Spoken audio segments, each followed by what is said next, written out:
Madame, Monsieur, bonsoir. Voici les titres de cette édition. À Épinay-sur-Seine, les policiers ont été agressés la nuit dernière. Une trentaine de jeunes s'en sont pris à ces hommes de la brigade anticriminalité. L'un des 3 policiers a été hospitalisé. Une personne meurt de faim toutes les 4 secondes dans le monde. Une journée pour lutter contre ce décompte terrifiant. 6 millions d'enfants perdent la vie faute de nourriture chaque année. Les élections des parents d'élèves dans le primaire et le secondaire, des parents qui veulent s'investir, des élections généralement qui ne font pas le plein. 9 millions de familles sont pourtant concernées. La citadelle assiégée, un film catastrophe dans le monde animal, un documentaire réalisé avec des caméras révolutionnaires pour suivre une armée de fourmis à l'assaut d'une termitière. Monsieur Joie de vivre, c'est ainsi que les Brésiliens surnomment Henri Salvador. Il s'est rendu à Rio pour enregistrer son nouvel album. Dans l'actualité de ce samedi, je vous le disais en titre, des policiers de la BAC ont été agressés la nuit dernière en Seine-Saint-Denis. Leur voiture a été cernée par une trentaine de jeunes. L'un des policiers a été blessé et hospitalisé. Le point avec Zindine Boudaoud et Nicolas Ranson. Les traces des événements d'hier sont encore visibles. Les voitures de plusieurs résidents de cette cité d'Épinay-sur-Seine ont été dégradées. Ces habitants sont encore stupéfaits par la scène à laquelle ils ont assisté hier soir. J'ai cru que c'était une bagarre entre jeunes et dès que j'ai ouvert la fenêtre, j'ai entendu des coups de feu et j'ai vu les jeunes courir un peu partout. Ces jeunes, encagoulés et gantés, étaient au moins une vingtaine. Au dire de témoins, ils auraient attendu les policiers cachés derrière ce talus. Quand la voiture de la BAC arrive sur les lieux après un appel reçu au commissariat, elle se retrouve bloquée par 2 véhicules à l'avant et à l'arrière. Les agresseurs s'en prennent alors aux fonctionnaires à coups de barres de fer et de pierres. Les jeunes, ils commencent à leur taper, ils ont tapé un, il veut s'enfuir, il se met dans la voiture, il s'en est dans la voiture. Il veut reculer, alors ils l'ont coincé par là, il ne s'arrêtait pas de le taper. Là, j'ai crié. En attendant les renforts, les policiers tirent à 6 reprises en l'air pour faire fuir leurs agresseurs. S'agit-il d'un traquenard? L'enquête devra le déterminer. Mais au vu des circonstances, les syndicats comme la hiérarchie policière en sont convaincus. Une trentaine d'individus, j'oserais dire, se ruent sur le véhicule de police, essayent de le caillasse, on casse le pare-brise, on met les fonctionnaires de police, on les gaze avec du gaz lacrymogène. Je crois que les conditions de l'agression et du guet-apens me semblent réunies. Touché par un pavé au visage, un gardien de la paix a été hospitalisé. Il souffre de multiples contusions, mais devrait pouvoir rentrer chez lui lundi. Le ministre de l'Intérieur a exprimé son total soutien aux 3 fonctionnaires de police. C'est contre la violence dans leur cité que plusieurs centaines de personnes ont défilé à Toulouse, dans le quartier de Bagatelle, avec en tête de cortège des mères de famille qui veulent dénoncer l'insécurité et se battre contre la délinquance. Après l'incendie volontaire de 2 motos dans le hall d'un immeuble, un acte de vandalisme qui a tourné au tragique. Une mère et son enfant en sont morts. Muriel Lassaga, David Bresse. Tout un quartier s'est retrouvé uni dans la peine et la révolte, car l'inacceptable s'est produit. Bilal et sa maman sont morts à la suite d'un incendie volontaire. Alors pour la première fois, spontanément, des femmes, des mères ont organisé cette marche silencieuse contre la violence. Des voitures cramées, on supportait, mais maintenant jusqu'à dans un immeuble et mettre en péril toute plein de familles, non, c'est pas logique. Il faut dire stop et arrêter ça. Parce que bon, il y en a ras-le-bol, il y en a marre. Moi, si j'ai des enfants et voilà quoi, ça peut arriver à n'importe qui quoi. C'est que c'est grave quoi, c'est des vies humaines. Ils sont partis. Et une vie de famille brisée. En déposant ces bouquets de fleurs devant le domicile des victimes, les jeunes ont voulu montrer leur solidarité avec cette manifestation. C'est la première fois qu'un tel drame se produit ici, à Bagatelle. Le fait qu'on se respecte entre nous tous et tout, qu'on se connaît depuis très longtemps, il n'y a jamais eu d'embrouille, c'est rare, à part des coups de poing, mais c'est pas grave, ça on peut toujours pardonner. Mais là c'est des choses que, je sais pas, on peut pas pardonner. Et toujours pas de traces de l'auteur de l'incendie. En attendant, les enfants ont dit un dernier au revoir à leur copain Bilal. Il n'avait que 4 ans. Enfin, au Mureau, dans les Yvelines, après les incidents qui ont opposé jeunes et forces de l'ordre le 1er octobre dernier, l'intervention de la police qui s'en était suivie avait été largement couverte par les médias. Quelques 200 personnes ont défilé pour le respect et la dignité. Une marche contre la violence sous toutes ses formes, y compris des violences policières dont les habitants de la cité se disent victimes. L'actualité internationale à New York, c'est à l'unanimité pour 5 ans que le nouveau secrétaire général des Nations Unies a été élu. Il s'agit de Ban Ki-moon, le ministre des Affaires étrangères sud-coréen, un homme qui a fait toute sa carrière dans la diplomatie. Il succédera à partir de janvier prochain à Kofi Annan. De lourds dossiers l'attendent, en particulier celui du nucléaire nord-coréen. L'essai nucléaire auquel aurait procédé il y a quelques jours la Corée du Nord n'est pas définitivement confirmé par la communauté internationale. Y a-t-il des traces radioactives? En tout cas, l'ONU impose ce soir des sanctions à la Corée du Nord dans une résolution adoptée à l'unanimité. Claude Sampère. Le vote était attendu par le monde entier. Il est intervenu il y a quelques minutes, 5 jours après l'annonce d'un essai nucléaire par la Corée du Nord. Le Conseil de sécurité vient de décider des sanctions contre ce pays. Jusqu'au dernier moment dans les couloirs, les tractations se sont poursuivies. Les 5 grands États-Unis, Chine, France, Grande-Bretagne et Russie ont cherché à trouver un point d'entente entre leurs différentes positions. D'un côté, la Russie et la Chine qui refusent une résolution trop dure. Moscou et Pékin ne voulaient pas d'allusion à un éventuel usage de la force et ils souhaitaient que les sanctions soient limitées dans le temps. Le président américain à la radio a rappelé que les États-Unis souhaitaient une résolution forte. Les provocations de la Corée du Nord auront des conséquences graves, a-t-il déclaré. Dans les pays de la région, la tension est toujours vive. En Corée du Sud, la télévision diffuse ces images de soldats qui s'entraînent et qui affirment être prêts à toute éventualité. Au Japon, on attend aussi avec impatience la décision de l'ONU. Ici, on a déjà adopté des sanctions économiques, interdiction aux bateaux nord-coréens d'entrer dans les ports, et on souhaitait que l'ONU adopte une position ferme. Depuis l'annonce à la télévision nord-coréenne du test nucléaire, certains experts ont émis des doutes sur la réalité de ce test. Selon certaines informations données aujourd'hui par les États-Unis, il n'y aurait plus de doute, on aurait détecté des traces de radioactivité. Des affirmations américaines qui arrivent à point nommé, mais qui sont contestées par d'autres spécialistes. En Corée du Nord, pendant ce temps, pas de commentaires sur les sanctions qui viennent d'être adoptées. Embargo sur les armes, la technologie nucléaire, les missiles et les produits de luxe. Porté en triomphe par des milliers de Bangladais, le retour au pays du nouveau prix Nobel de la paix, Muhammad Yunus, héros national, a été accueilli par des milliers de compatriotes qui ont célébré cette prestigieuse récompense décernée hier. Une distinction qui souligne l'œuvre de cet homme, professeur d'économie, qui a inventé il y a 30 ans le microcrédit pour offrir aux plus pauvres un crédit pour qu'ils échappent à la misère. Imaginez qu'aujourd'hui, dans le monde, un adulte ou un enfant meurt de faim toutes les 4 secondes. Au total, 1 personne sur 7 souffre de malnutrition. Et quel que soit le combat des organisations humanitaires, les chiffres ne changent pas. À Paris, sur le parvis du centre Pompidou, cette horloge symbolise les morts de la faim sur tous les continents, avec ces silhouettes noires qui tombent au fil des secondes. En cette journée mondiale de la lutte contre la faim, nous avons choisi de nous rendre au Congo. Dans ce pays, officiellement, la guerre est terminée depuis 3 ans. Les réfugiés qui rentrent chez eux ont du mal à se passer de l'aide humanitaire qui leur a permis de survivre pendant leurs années d'exil. Reportage Dominique Derda, Frédéric Ranck.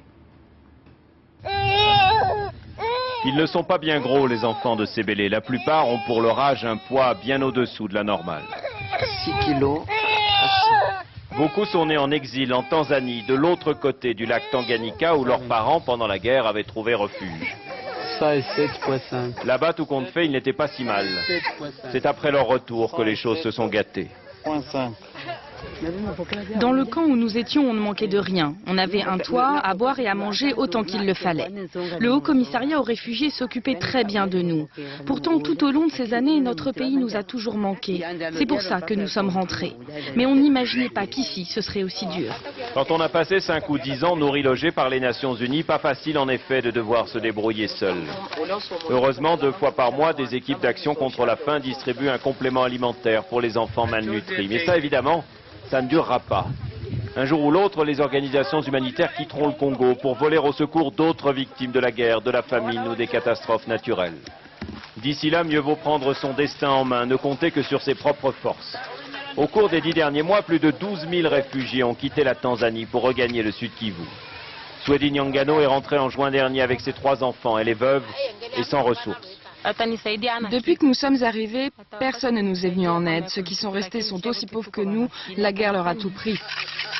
D'autres ont plus de chance. Des voisins prêts à donner un peu de leur temps en échange d'un coup de main pour les travaux des champs. Des amis pour lesquels la solidarité traditionnelle vaut toutes les richesses.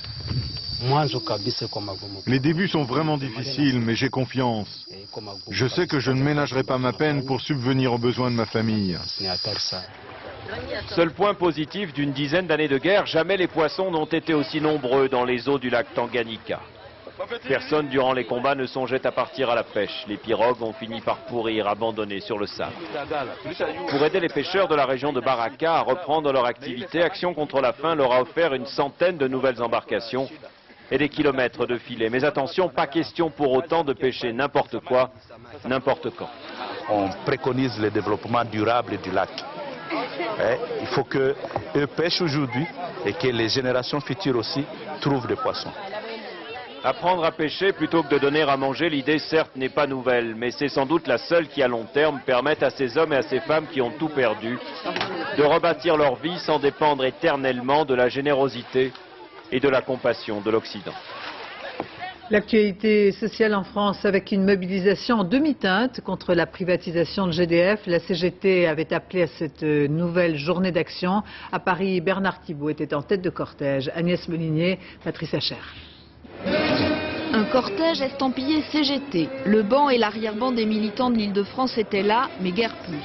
À Paris, aujourd'hui, la mobilisation pour Gaz de France n'a pas été au-delà des salariés du public. Malgré le renfort des enseignants de la FSU, dans le carré de tête, pas de triomphalisme. Mais nous savons que ce n'est pas un sujet qui est aussi sensible, susceptible de faire descendre des dizaines de milliers de salariés dans la rue. Mais nous estimons être aujourd'hui dans la rue, à quelques milliers, des représentants d'une grande majorité de la population qui n'est pas d'accord avec la privatisation de GDF. Même les partis politiques se sont fait discrets. À gauche, pourtant, ils appelaient tous à manifester. L'énergie, ça ne peut pas être les dividendes des actionnaires. L'énergie, c'est le développement durable, c'est la protection de la planète, c'est l'accessibilité de tous et toutes, de tous les peuples au progrès social. C'est ça l'énergie. Il fallait donc être irréductible pour défiler aujourd'hui. Mais les rumeurs d'OPA autour de la fusion GDF-Suez cette semaine ont ranimé quelques espoirs. Vous ne pensez pas que c'est trop tard pour empêcher cette privatisation? Tant que c'est pas signé, c'est pas encore voté, il y a encore un débat. Regardez avec le CPE, la loi elle a été abrogée au moment où on divulguait les décrets. Donc au contraire, on espère que ça va faire pareil. Le projet de loi sur l'énergie est actuellement discuté au Sénat. Mais dans les rues aujourd'hui, le débat n'a pas eu beaucoup d'écho. Même en province, ici à Besançon et à Bordeaux, la mobilisation n'a pas dépassé celle de la précédente manifestation, le 12 septembre. Les élections des parents d'élèves dans le primaire et le secondaire, des parents qui veulent s'investir et qui ont envie de participer à l'éducation scolaire de leurs enfants. Généralement des élections qui ne font pas le plein. Depuis peu pourtant, les deux parents peuvent voter, qu'ils vivent ensemble ou séparément. Laetitia Legendre, Laurent Desbois. Ce n'est ni un référendum, ni une élection présidentielle, et pourtant l'enjeu reste de taille pour 9 millions de familles, appelées hier et aujourd'hui à élire leurs représentants au sein de l'école. D'autant que cette année, une circulaire donne aux parents d'élèves une place plus importante dans les établissements scolaires.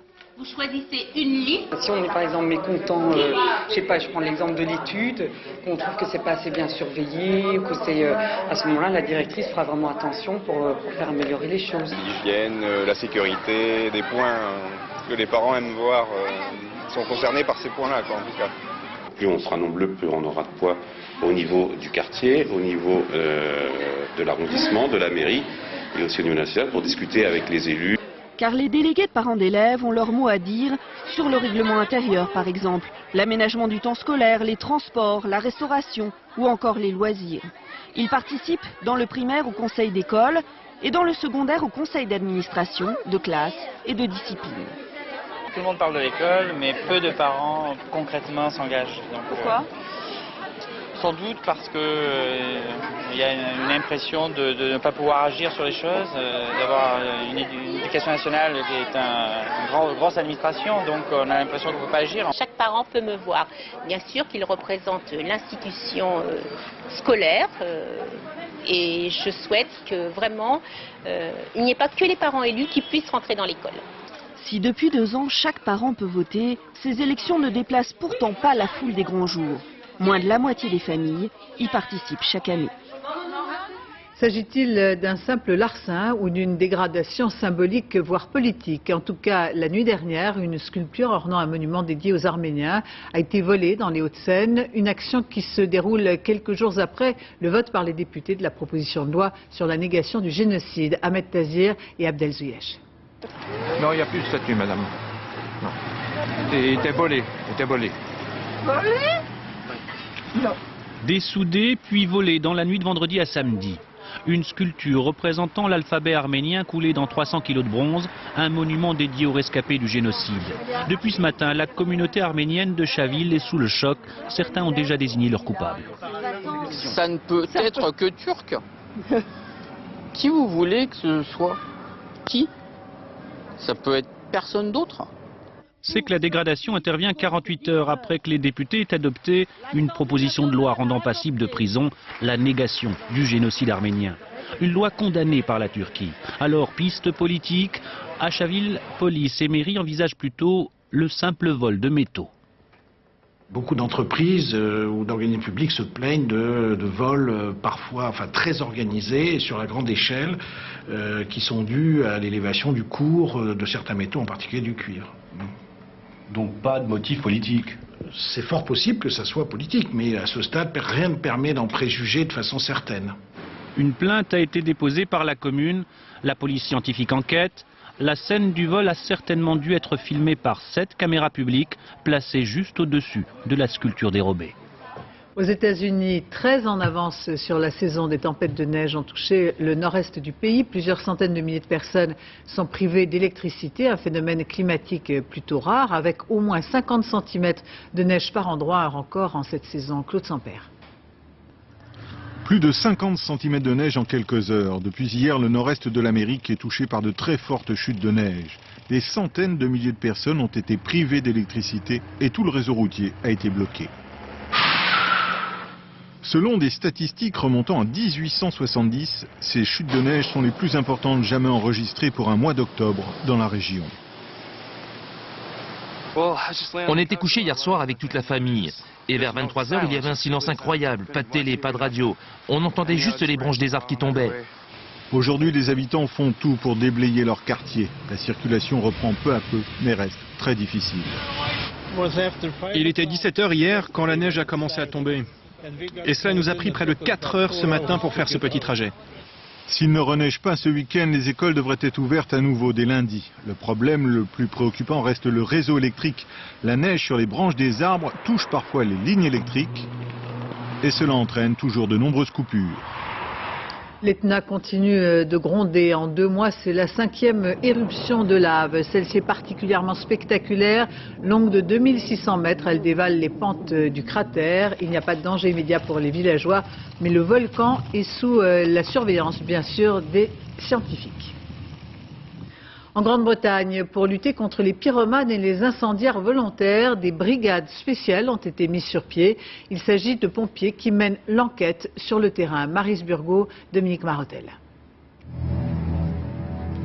En moins de 3 minutes, ce salon est totalement détruit.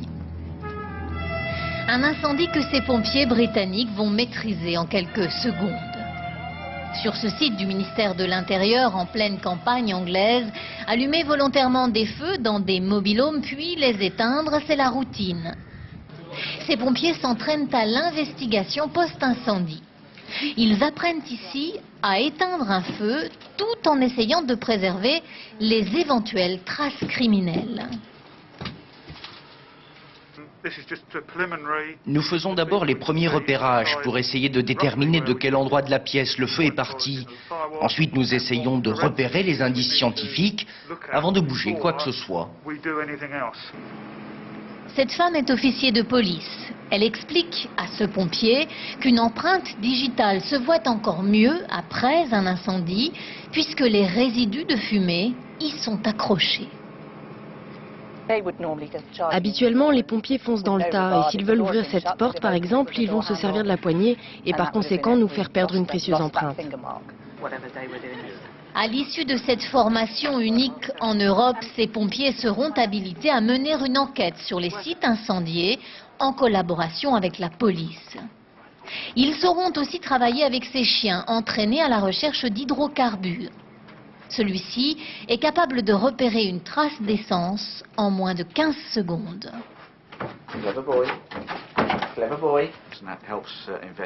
Les chiens aident les enquêteurs à faire les recherches les plus difficiles dans des endroits où ça nous prendrait des heures pour trouver quoi que ce soit. Après 3 semaines de stage et l'examen de quelques faux cadavres, ces pompiers auront acquis quelques bases de techniques d'investigation. Leur expertise sera forcément très utile dans le cadre d'une enquête policière. Ceci nous amène à ces tests grandeur nature pour les futurs pilotes de l'armée française ou de la sécurité civile. Des simulations impressionnantes pour survivre au crash d'un appareil en pleine mer. Un entraînement qui pourra sauver la vie peut-être d'un de ces hommes au cas où. Reportage dans le Finistère, Franck Genozo, Christian Leroux. Un super étendard qui rate son décollage. Le pilote a mis les gaz trop tard. L'avion décroche. Comme une feuille, il vient finir sa course dans l'océan. L'accident est rarissime. En quelques secondes, le pilote doit sortir de l'appareil, enlever son harnais et préparer l'hélitreuillage. Des gestes vitaux qui ne sont pas le fruit du hasard. Depuis 25 ans, ils s'apprennent au centre d'entraînement à la survie et au sauvetage. Amérir avec un parachute. Savoir s'en défaire. Ces exercices sont obligatoires pour tous les militaires et pompiers travaillant à bord d'avions ou d'hélicoptères qui survolent la mer. Parmi les stagiaires, de jeunes recrues de l'aéronavale. Ils ont 19 ans. Ce sont les futurs pilotes de la marine. Et ce qu'ils redoutent par-dessus tout, c'est l'épreuve de la gloute. Une machine unique au monde qui reconstitue un cockpit dont il va falloir s'extraire. Un échec peut les priver d'autorisation de vol. Est-ce que je vais réussir à faire tout ce qu'il faut faire bien comme il faut? Ça fait beaucoup de gestes, il faut se rappeler. Ouais, il y a quoi? 1, 2, 3, 4 gestes. Bon, c'est bon là. On verra. On est prêt pour une cabine à plat à 2 stagiaires. Flexion vitale, la pause. Une fois sous l'eau, il faut se rappeler des consignes et patienter au moins 10 secondes, une nécessité vitale. S'ils essayent de sortir avant, qu'est-ce qui peut se passer? Ils vont se faire découper avec le rotor ou également rencontrer des débris qui ne sont pas encore stabilisés.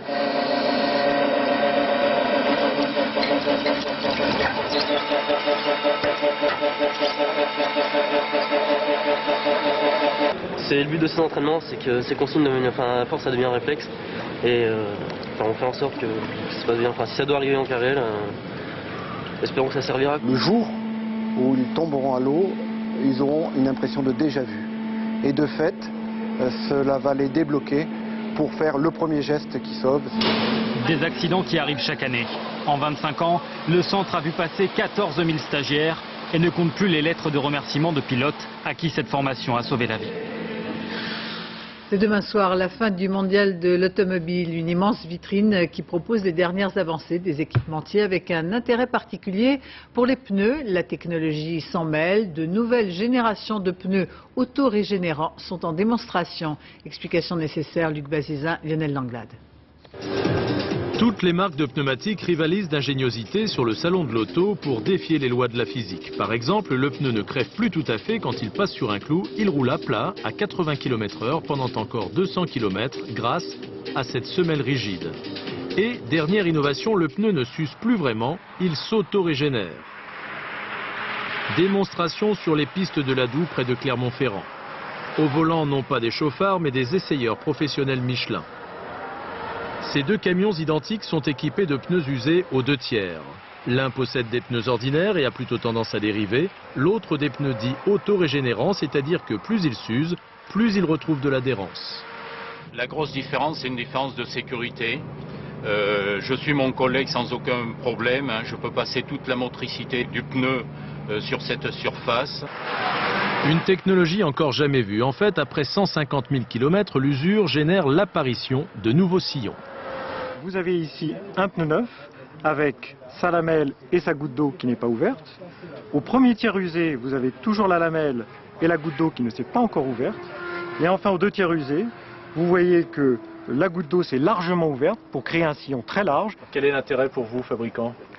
Bien, c'est de se différencier évidemment des concurrents et d'apporter surtout un bénéfice pour nos clients utilisateurs qui permet d'avoir 25 à 50% de durée de vie en plus, tout en garantissant une motricité tout le long de la durée de vie du pneu. Ce pneu sera plus cher d'environ 20% et les automobilistes devront eux encore attendre plusieurs années pour en bénéficier.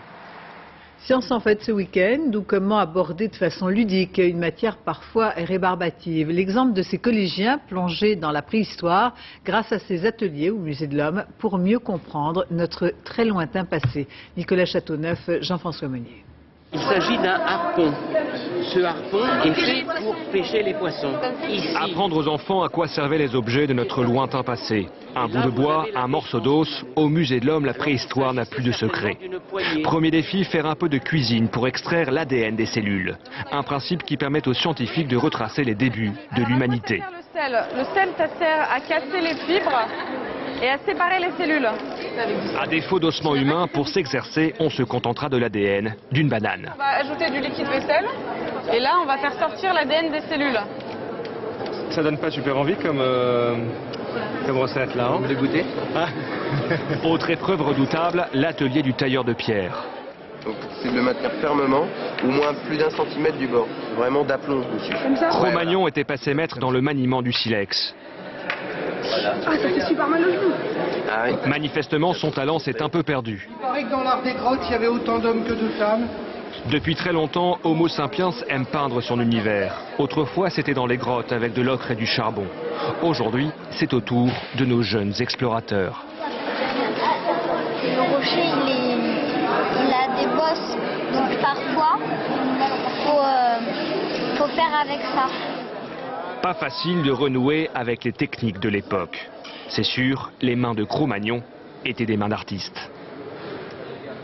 Football, en match avancé de la 9e journée de Ligue 1, c'est Lyon qui a pris l'avantage dans le derby qui l'opposait à Saint-Etienne 2-1. Lyon signe sa 9e victoire consécutive et prend le large en tête de championnat avant la rencontre entre l'OM et Lens demain soir.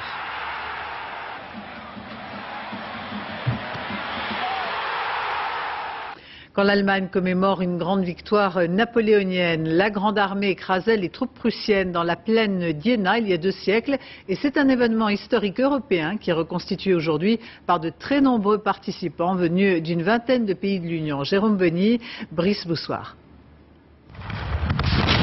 Iéna, comme si vous y étiez. Un bond de 2 siècles en arrière pour se retrouver dans l'une des batailles qui marquèrent l'apogée de l'épopée napoléonienne. Et le héros du jour, même pour les Allemands, c'est l'empereur, joué par un historien américain. Vive la Grande Armée et vive la France! 1500 figurants, surtout des Allemands, qui se retrouvent corps et âme dans la peau d'une armée prussienne mal préparée. Nous sommes affamés. Nous avons une solde minable et pratiquement rien à manger, mais nous nous battons. C'est la seule bataille commandée d'un bout à l'autre par Napoléon lui-même. Et du côté français, le moral est meilleur. Confiant parce que les espions nous ont donné le renseignement où se trouvent les forces prussiennes. Et pourtant, dans les 2 camps, les hommes savent qu'ils vont à l'abattoir. Lorsque vous entendez par exemple un coup de canon comme celui qu'on vient d'entendre derrière moi, on ne se rend pas compte exactement. C'est toujours des balles à blanc, évidemment, aujourd'hui. Et on ne se rend pas compte de la peur des chevaux, de la peur des hommes et surtout de la peur des gens qui les accompagnaient. Parmi les 240 000 combattants à Iéna et dans les environs, on ramassera 31 000 morts après la bataille. Mais aujourd'hui, les organisateurs allemands de cette commémoration se souviennent aussi de ce que Napoléon leur a apporté. Je suis un fan de l'empereur. Il a apporté beaucoup de bonnes choses à l'Allemagne, comme le Code civil par exemple. Et les Allemands prouvent encore une fois qu'ils savent prendre du recul par rapport à leur histoire en célébrant ici à Iéna le bicentenaire de la déroute de l'armée prussienne. Les Indes galantes habillent la ville de Lille, des éléphants somptueux, des centaines de danseurs pour cette parade au son des fanfares du Rajasthan. C'est la fête des Lumières qui rythme chaque année pendant 4 jours la vie des Indiens, une fête transposée dans la métropole lilloise qui pendant 3 mois portera les couleurs de l'Inde. Coup d'envoi en ce moment même. Les traditionnelles journées de Courson au début de l'automne, comme chaque année, le rendez-vous des amoureux des plantes et des fleurs qui font leur marché. Les Français ont la main verte, c'est sûr. José Blanc-Lapierre, Marie Gazot. Si vous plantez vos astères à l'est, au soleil le matin, le soleil fait évaporer la rosée très tôt et du coup vous avez des feuillages sains et réguliers. Voilà pour les astères, des fleurs malgré l'hiver, du costaud, de l'increvable qui vient de la frontière du pôle Nord ou encore de l'Himalaya. L'astère le plus increvable qui soit, il est là, c'est un astère allemand qui s'appelle Alma Potschke, c'est ce gros rose qui est là. Un tout petit plant dans l'année vous donne ce volume. Et c'est une des plantes qui supporte le plus la terre lourde, l'argile, le froid. La seule chose qu'il lui faut, c'est de la place pour bien s'exprimer. À Courson, certains font des kilomètres pour la collection du jardinier du Morvan. Cette visiteuse vient des Vosges. Les astères, parfaits pour son jardin d'altitude. Qu'est-ce que je vais me laisser tenter? Parce que j'ai déjà commandé cet automne, mais il y a des nouveautés. Celles-ci sont le miel. Elles aussi poussent toutes seules, sans arrosage. Une fleur de balcon infatigable qui se transmet de génération en génération. Les premiers sédums comme ceux-ci ont été cultivés en France sous Napoléon III. Ils sont toujours vivants. Mais côté senteur, certains préfèrent des saveurs moins sucrées. Jusqu'à moins 10 degrés, donc sur un balcon, ça peut tenir. Il ne faut surtout pas le tailler en hiver. Et comme c'est de la famille des sauges, c'est un baume. Mais je ne saurais pas le nom exact. Parterre champêtre, bordé de fleurs de lisière. Cet automne, la tendance au jardin est au fouillis, certes, mais très étudiée. Et dans les allées qui entourent le château du XVIIIe siècle, chacun fait son marché, dans l'espoir que l'hiver garde des couleurs. Jusqu'à 30 000 personnes en 3 jours. Cinéma avec cette plongée dans le monde de l'infiniment petit où l'on voit comment une armée de fourmis attaque une termitière. Un documentaire qui a nécessité l'utilisation de caméras révolutionnaires pour cette citadelle assiégée. Un film catastrophe dans le monde animal. Pascal Deschamps, Éric Mézy. Ces hommes se préparent à un casting. Entendez l'audition des actrices pour un rôle. Mais ici, point de Sharon Stone, ni de Penelope Cruz, ils ont rendez-vous avec des fourmis maniants, des fourmis carnivores, qui tiendront les rôles principaux de la citadelle assiégée. Ma tête. Oh putain, on en a plein partout. Une séance de casting qui se termine en slip, mais ça valait la peine. Depuis la nuit des temps, ces deux peuples s'affrontent dans un combat sans merci. Le film raconte l'attaque d'une termitière par des fourmis, une attaque provoquée par l'homme pour reconstituer et observer des comportements naturels. Les habitants de la citadelle sont prêts à livrer le combat de la dernière chance. C'est comme un ordinateur chimique. Vous avez simplement un moment où l'information va se répandre par le biais des odeurs, par le biais des phéromones, par le biais même de stimuli tactiles. Et c'est comme une onde qui va remonter les colonnes et qui du coup vont permettre ces comportements collectifs qui sont tout à fait fascinants.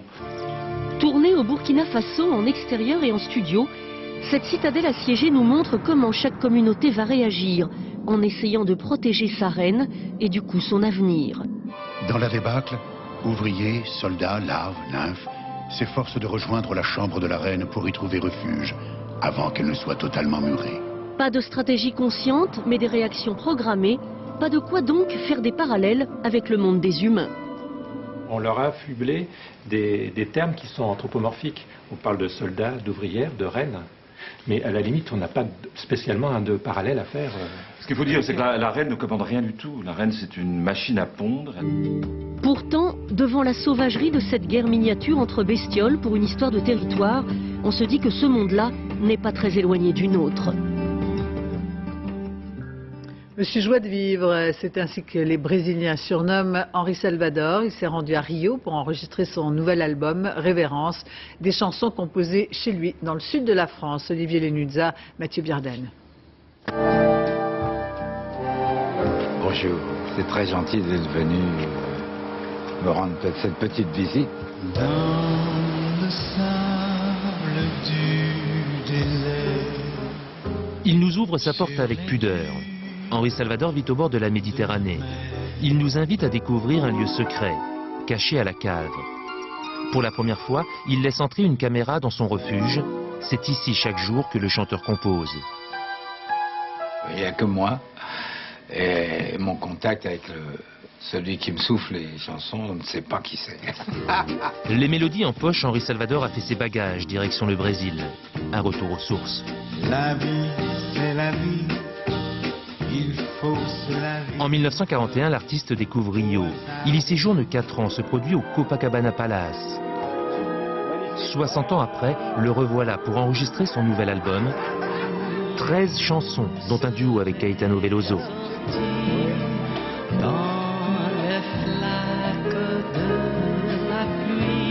C'est un pays où j'étais excessivement heureux et excessivement malheureux en même temps. Et j'avais un peu peur de retourner là-bas. Et pourtant le retour fut triomphal. La postérité, le trottoir des célébrités. Logique pour un artiste qui a laissé toute une empreinte au Brésil. Une chanson composée en 1957. Dans mon île,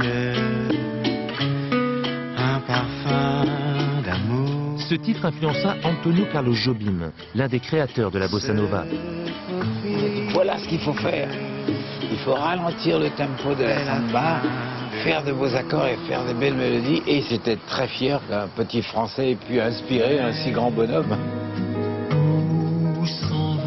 Il est revenu chez lui avec des souvenirs et des rires plein la tête. Un voyage musical et humain. Henri Salvador a intitulé son album Révérence. Lui n'est pas prêt de tirer la sienne. Ainsi se termine ce journal. Je vous remercie de votre attention. Tout de suite, la météo, Isabelle Martinet, suivie du point route, Valérie Maurice, 20h50. La nuit des records avec Adriana Carambeu et Olivier Mine. Quant à moi, j'aurai le plaisir de vous retrouver demain dès 13h. Excellente fin de soirée sur France 2.